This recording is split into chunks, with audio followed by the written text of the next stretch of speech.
In the year 1885, a new chapter began in Indian history. Amidst the bustling streets of Bombay, a gathering unlike any before was taking shape, marking the inception of the Indian National Congress. The brainchild of Alan Octavian Hume, a retired British civil servant, the Congress was conceived as a platform to voice the aspirations of educated Indians, seeking a greater role in the governance of their own country. It was December, and the chill in the air was perhaps symbolic of the daunting challenges that lay ahead. 72 delegates from various provinces convened, representing a diverse tapestry of religions, cultures, and professions.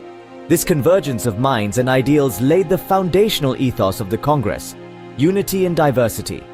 The agenda was clear and compelling: to obtain a more significant share in government for educated Indians, to foster communication between the British rulers and the Indian populace, and to mold a coherent stance on national issues. Thus, the Indian National Congress was born, setting the stage for a century-long struggle for freedom. As the 20th century dawned, the Congress found itself at the heart of the Indian freedom struggle. The year 1905 brought a seismic shift with the Partition of Bengal, an act that Lord Curzon, the then Viceroy of India, claimed was purely administrative. Yet many Indians perceived it as a deliberate attempt to divide and weaken them by pitting Hindus against Muslims. This act triggered a powerful response, giving rise to the Swadeshi movement, where people were encouraged to boycott British goods and promote Indian-made products. Streets were alive with the sounds of processions, and the air buzzed with calls for self-reliance.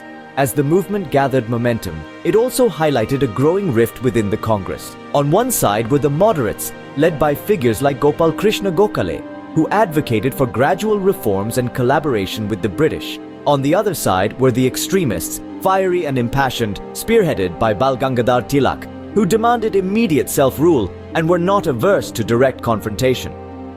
The ideological clash reached its zenith at the Surat session in 1907, where debates turned into disputes and the Congress split into two factions. This division was not just about differing strategies, but also reflected a deeper struggle over the soul and future direction of the Indian freedom movement. The split marked a significant moment, reflecting diverse strategies within the Congress on achieving self-rule. Enter Mohandas Karamchand Gandhi, whose ideas would redefine the Congress and the Indian freedom movement. In 1915, Gandhi returned to India from South Africa, bringing with him a new philosophy of resistance that would soon resonate across the vast stretches of the Indian subcontinent. His return marked the beginning of a new epoch for the Indian National Congress, and indeed, for India itself.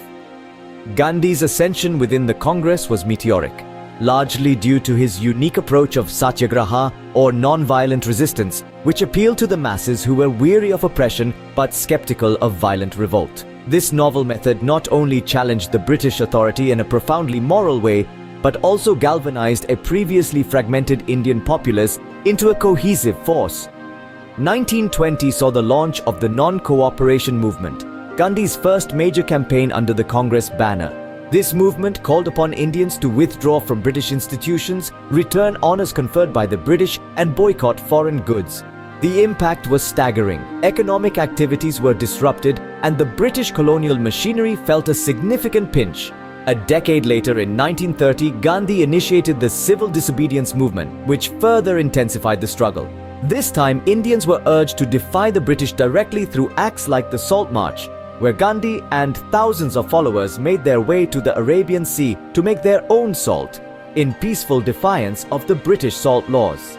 The crescendo of Gandhi's campaigns under the Congress banner was the Quit India movement in 1942, launched with a call for immediate independence.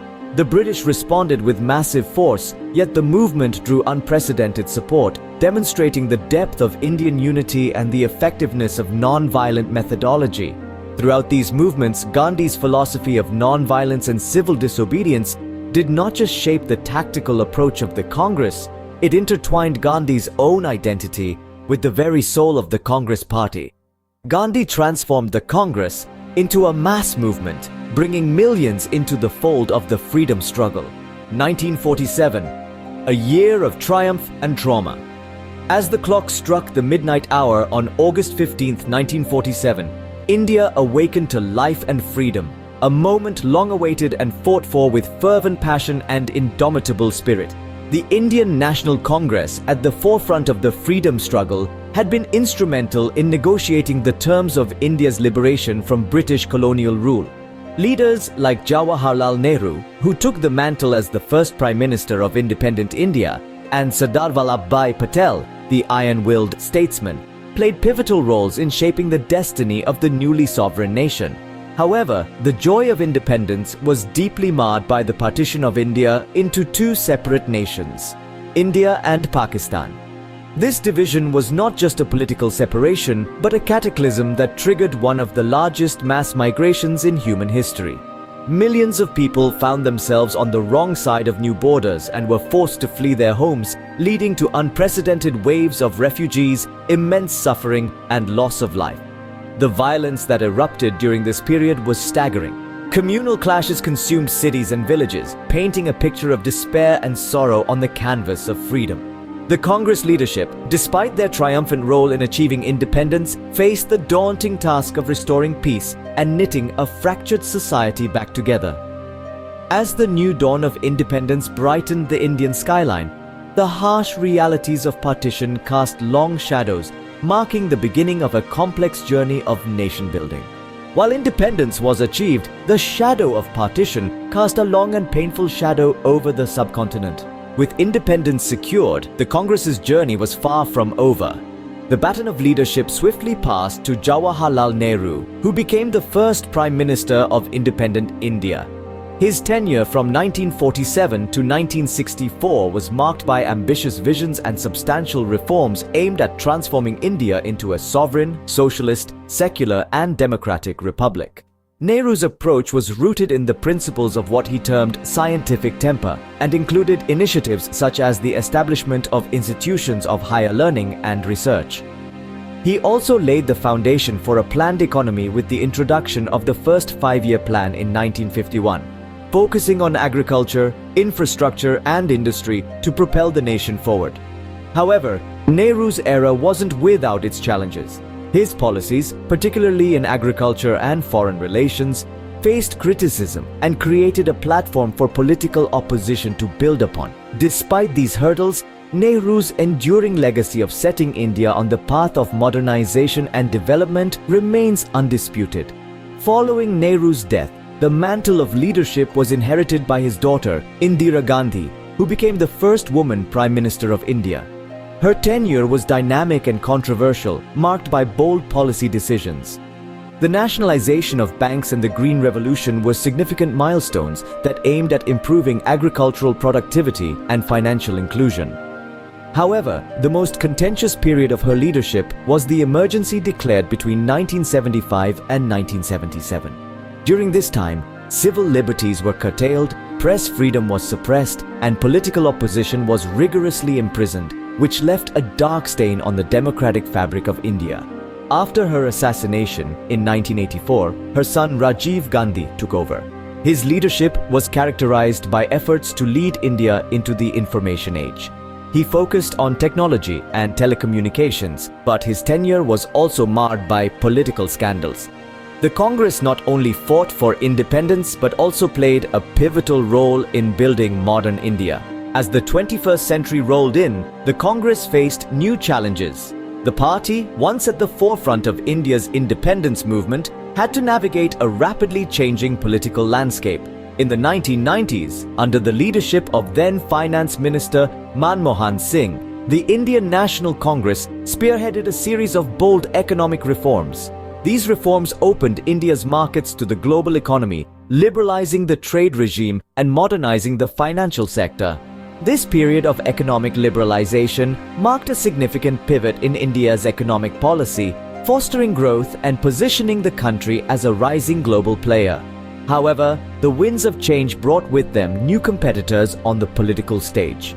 The rise of the Bharatiya Janata Party, or BJP, along with a variety of regional parties, began to chip away at the Congress's once dominant position. The shifting allegiances and the evolving preferences of the electorate posed a formidable challenge to the Congress's traditional base. In response, the party leadership saw a transition to Sonia Gandhi and later to her son, Rahul Gandhi. Under their stewardship, the Congress endeavored to reinvent itself. focusing on inclusivity, modern governance practices, and reconnecting with the grassroots level. Despite facing significant electoral setbacks and internal challenges, these efforts underscored the party's resolve to remain relevant in the dynamic tapestry of Indian politics. Despite the ebbs and flows, the Congress continues to be a key player in India's vibrant democracy. From its inception in 1885 to the present day, the Indian National Congress has been a central figure in India's political saga. This journey began with its foundational role in the freedom struggle, channeling the aspirations of a colonized nation towards independence. Following the dramatic events of 1947, it morphed into a dominant political force, shaping modern India's policy and governance. Despite facing contemporary challenges, its legacy continues to influence the nation's course. The saga of the Indian National Congress is not just the story of a political party, but a reflection of India's struggle, growth, and aspirations as a nation.